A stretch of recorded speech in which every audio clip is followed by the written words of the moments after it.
Bonsoir à tous, bienvenue pour cette émission spéciale Daytona 500, direct d'un restaurant. Donc normalement, si vous êtes sur le site, vous devez nous voir. Donc moi je suis là, il y a en face de moi Geoffroy Létier. Salut Geoffroy. Salut à tous.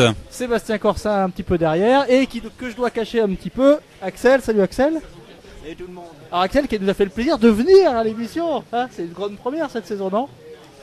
Non, j'étais déjà là toute seule. Et alors vous voyez sûrement aussi derrière, il y a pas mal de monde. Alors je vois Léandre, je vois Béatrice, je vois Sylvain, je vois Christian. Tiens, viens dire bonjour Christian. Voilà. Tu te penches et tu regardes là. Et pour ça, voilà, donc ça c'est Christian, voilà. Donc on va faire une émission, c'est la première fois qu'on fait ça, une émission en direct et en vidéo. Surtout n'hésitez pas à nous dire tout de suite sur le site comment ça fonctionne, si le son est bon, si l'image est bonne. Donc vous nous dites tout ça et puis on essaiera d'ajuster en direct. Alors au programme, je sais pas, il n'y a pas forcément de programme de plus, si ce n'est qu'on va parler bien sûr des Daytona 500 qui arrivent d'ici un petit peu plus d'une heure. 1h45 1h45, donc on a pas mal de choses à se dire en attendant. On reviendra sur le shutout, quoi que vous en avez déjà parlé la semaine dernière. Oui. Et en fait Arnaud, t'as quand même oublié qu'on a quand même un invité de marque avec nous, c'est Kevin. Ah oui, pardon. Salut Kevin. Salut Geoffroy, merci de m'avoir présenté. Salut tout le monde. Voilà, alors Kevin, en fait, vous le voyez pas, mais il est chez lui, bien au chaud, en Savoie. C'est la voix off. Voilà, en Haute-Savoie, s'il te plaît. La magie de Skype qui nous permet de l'avoir avec nous. Alors, vu qu'il y a beaucoup de bruit ici, j'entends pas bien ce qu'il dit. Est-ce que tu parles, Kevin? Est-ce que je parle? Oui, j'essaye de parler, tout va bien tu de mon parles côté. et on t'entend, donc c'est très bien.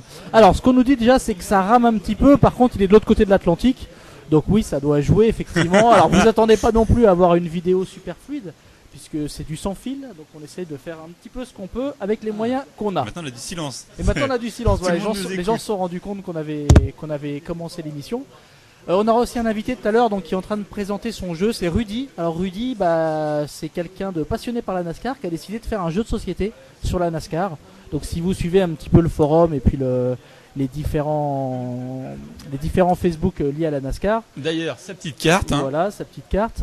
Il viendra nous en parler dans 5 minutes. C'est un jeu consacré à la NASCAR.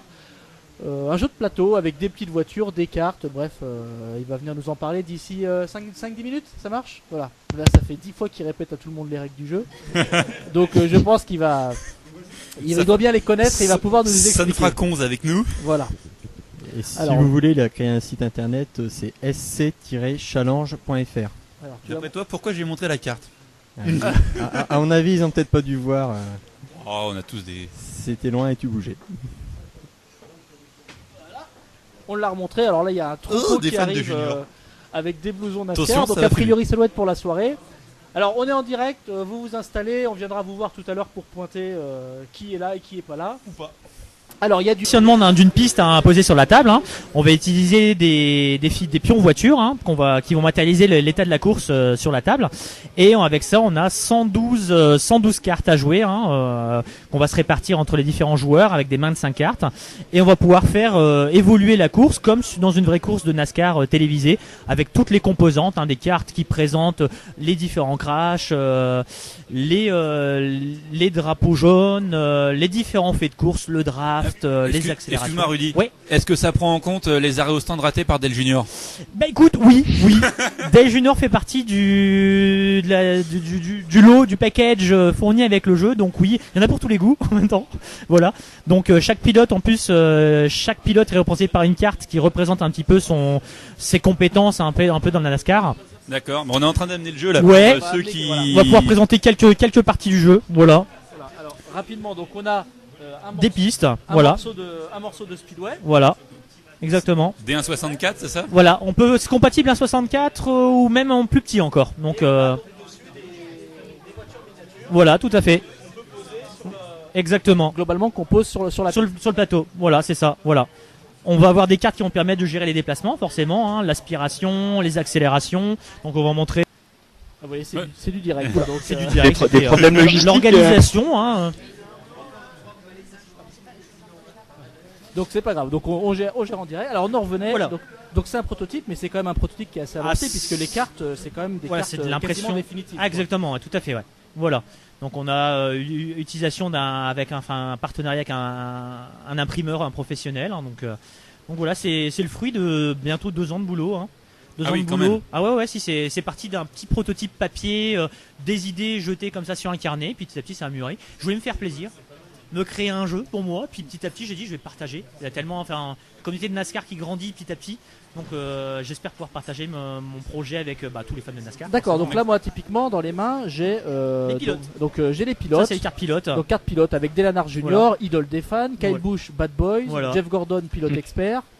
Et donc par Et exemple, on a Johnson on également, a hein, Johnson, quand même. Hein. stratège. Voilà. Donc Ça, c'est par leur exemple capacité. Johnson, carte à usage unique, permet au pilote de la voiture 48 de consulter la main des cartes de tous ses adversaires. Voilà. C'est-à-dire effectivement, vu que c'est un pilote qu'on considère comme stratège. Voilà, il va pouvoir prévoir les actions des autres en D'accord. consultant la main des autres. Quoi. Alors si on prend par exemple Delanar Ouais. Junior, idole des fans, lui, carte à usage unique pareil. Voilà.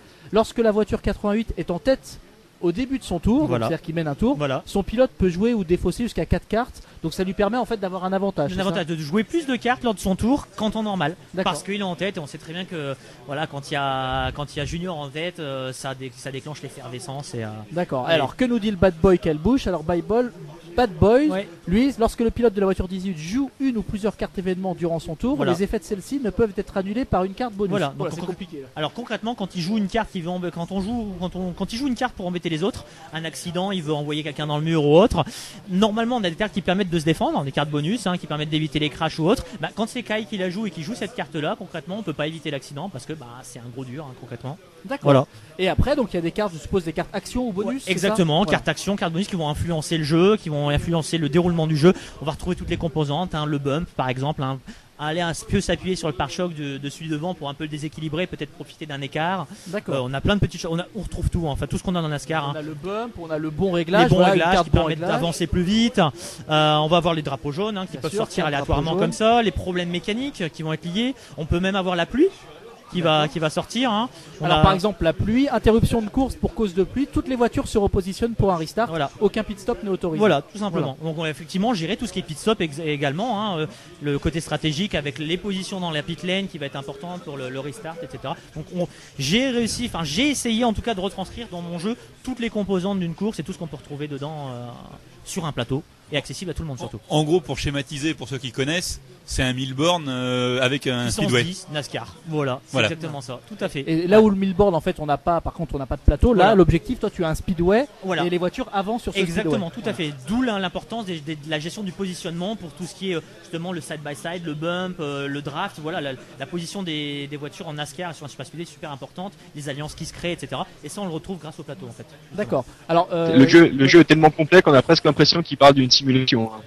oui, c'est impressionnant. ouais, c'est vrai que Tous les même paramètres sont forts. quand tu vois les cartes, c'est vrai que ça fait vraiment penser à une simulation, à un peu comme Un si, jeu de rôle. comme si tu avais une ligue sur internet, sauf que là c'est avec des cartes Voilà. et c'est Voilà. du concret, tu peux partager ça avec des amis. Donc Exactement. c'est vraiment très très sympa. Qui est-ce qui a. Vous avez regardé le jeu vous Tu peux venir un petit peu de loin. Non, t'oses pas, il y en a qui sont timides. Viens Eric, viens peut-être là. Alors, Eric, toi t'es un de ceux qui a pu un petit peu toucher le jeu tout à l'heure en arrivant. Vite fait, voilà, oui bien sûr. Globalement, tes impressions, qu'est-ce que tu trouves comme bonne idée dessus et qu'est-ce que tu trouves déjà en première impression qui manque? S'il y a quelque chose qui manque, hein, bien sûr. Alors, j'ai pas.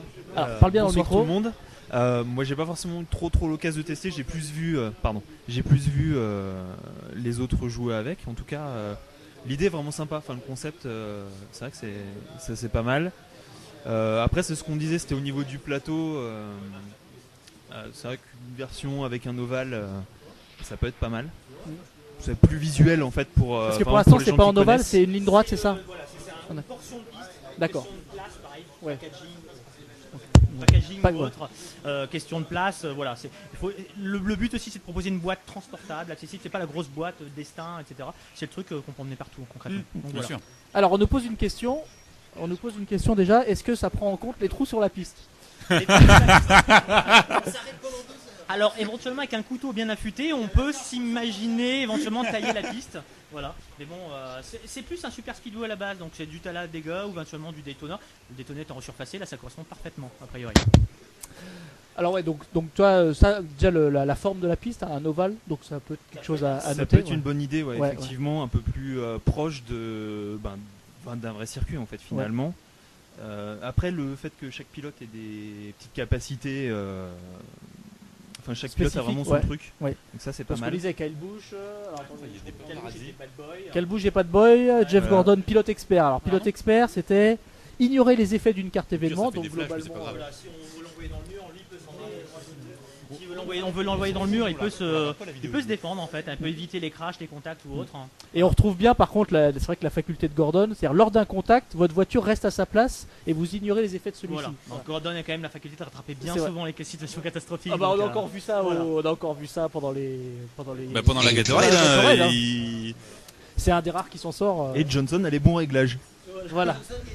Alors, du coup, la question qui va être posée, c'est que ça va être amené à évoluer parce que si tu sors ton jeu, on va dire cette année, il y a des pilotes qui vont peut-être partir à la retraite, il y a des nouveaux où les pilotes en fait vont évoluer, leurs talents vont évoluer. Est-ce que ça c'est quelque chose que tu as déjà anticipé Alors là, c'est le prototype, donc déjà c'était une élaboration personnelle, donc j'ai utilisé effectivement le nom des pilotes, le nom de la NASCAR ou autre. Maintenant, on peut imaginer une version commerciale. Bon, une licence peut-être, pourquoi pas, ça va être compliqué. On peut imaginer un jeu Stock Car Challenge, donc sans forcément licence, sans forcément les vrais pilotes, mais on retrouvera de toute façon des pilotes, même si les noms sont pas utilisés de la même manière, on retrouvera des références. Après les illustrations ou autre, tout est amené à évoluer. Là c'est vraiment le prototype, donc on va dire la version Deluxe. Maintenant, il n'est pas forcément représentatif de la version finale. Maintenant, l'essence est là, les mécanismes sont là, l'essence est là. Maintenant, un éditeur éventuellement, et puis un illustrateur ou autre, tout est possible. Tout est possible. Non, c'était juste une question à Kevin qui est de l'autre côté. Ça te donne envie de jouer, toi? Ah, vraiment, avec tous les éléments que vous avez présentés, je crois que le jeu fera un plaisir énorme à tous les passionnés de NASCAR, parce que non seulement apparemment le jeu a l'air d'être accessible à tous, mais en plus il saura justement contenter tous les vrais passionnés et c'est très important. Oui, comme donc je répète pour Rudy, il disait que c'était un jeu qui était accessible à tous et qui avait l'air de contenter tous les fans. Exactement, voilà. Et c'est vraiment le but, c'est le but premier de. Voilà. Il existe déjà des jeux aux États-Unis ou autres, mais ultra pointus. Les règles font 15 pages. Il faut voilà, donc il faut y passer du temps. Les parties durent des heures. Là, c'est vraiment le jeu intéressant, stratégique, mais accessible, même jouer avec ses enfants par exemple, pourquoi pas. En gros, c'est pour jouer avec les enfants quand il y a un drapeau rouge pendant la course. Exactement, super. Sur un coin de table, une partie, c'est quoi? C'est un quart d'heure, 20 minutes. Donc un trou dans Daytona, ça des parties assez courtes. C'est court, voilà, c'est un jeu rapide, nerveux et voilà, qui se représente bien. Voilà, on est pas sur le Daytona l'année dernière. T'as dû y passer longtemps. Et voilà, et j'en ai profité pour peaufiner mon projet justement. Voilà. Et d'ailleurs, sur le plateau, est-ce que on a, je sais pas comment le jeu est construit, d'où je me trouve, mais est-ce que sur le plateau on a des événements qui se produisent si par exemple la voiture arrive sur telle ou telle case? Est-ce que par exemple on a, je sais pas moi, des débris à éviter ou je sais pas, une perte d'adhérence sur cette partie de la piste? Moi je pensais qu'on pouvait peut-être avoir des plateaux un petit peu différents pour mélanger les scénarios possibles. Exactement. Donc ça c'est pas le cas là actuellement. Ça a été une idée qui a été que j'ai envisagée.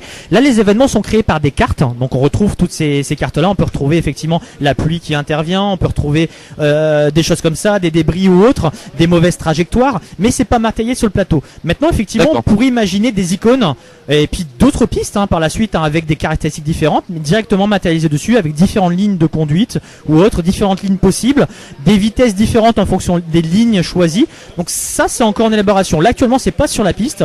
Les événements sont sous forme de cartes, mais par contre il y en a un paquet d'événements. Ok. Oui. Bon. Bah écoute, merci bien. Rudy. Merci à vous surtout. Alors bon, les gens qui sont là vont pouvoir un petit peu s'amuser pendant toute la soirée. Voilà. S'il y a des drapeaux rouges. Voilà, exactement. Voilà. Donc tout à fait. Tu vas un petit peu nous présenter tout ça et puis on suivra l'évolution, savoir si un jour un éditeur va. J'y compte bien. Voilà. Aussi, parce qu'en tout cas, c'est qu'un prototype. Ah là, c'est qu'un prototype. C'est personnel, prototype personnel, élaboré par moi-même et non commercial pour le moment en tout cas. Juste une question comme ça. Le prototype, il te revient à combien en dépenses? En dépenses, là, je pense beaucoup. Non, c'est je dirais 300-400 € d'investis dedans. D'accord. Voilà, en matériel, en impression, en commande, Ouais, puis surtout toutes les planches que j'ai fait, toutes les cartes qui n'ont pas abouti, Oui. parce que c'est beaucoup de choses qui ont été abandonnées, qui ont été choisies. Donc voilà, ça, on va dire grosso modo 300-400 euros d'investis dedans. Le moins cher, c'est les diecast.